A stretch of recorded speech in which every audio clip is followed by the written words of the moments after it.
అసెంబ్లీలో తెలుగుదేశం పార్టీ సభ్యుడు కేశవ్ మాట్లాడింది మీరు చూడండి ఇప్పుడు ఈ వీడియోలో. బిల్లు తప్పకుండా ఒక పాజిటివ్ డైరెక్షన్ లో వెళ్ళేటువంటి బిల్లు అధ్యక్ష. తప్పకుండా ఈ బిల్లును మేము ఆమోదిస్తున్నాం. సో తెలుగుదేశం పార్టీ ఇంత అసెంబ్లీ సాక్షిగా ఈ చట్టాన్ని సమర్థించి ఇప్పుడు ఈ చట్టం పైనే ప్రధానమైన ఎలక్షన్ క్యాంపెయిన్ భూమి పోతుంది అని ప్రచారం మొదలుపెట్టింది.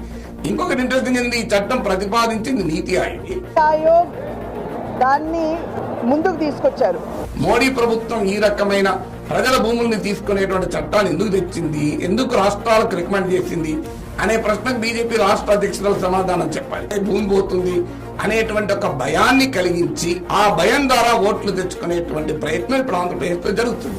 తెలుగుదేశం పార్టీ ఆన్సర్ చేయాల్సింది మరి ఇలాంటి చట్టం అంటే ప్రజల భూముల్ని జగన్మోహన్ రెడ్డి కొల్లగొట్టేటువంటి చట్టాన్ని మీరు అసెంబ్లీలో ఎందుకు సమర్థించారు, ఎందుకు భారతీయ జనతా పార్టీ చెప్పాల్సింది నీతి ఆయోగ్ ఇలాంటి చట్టాన్ని ఎందుకు రికమెండ్ చేసింది, ఈ ప్రశ్నలకైతే సమాధానం ఉండాలి కదా.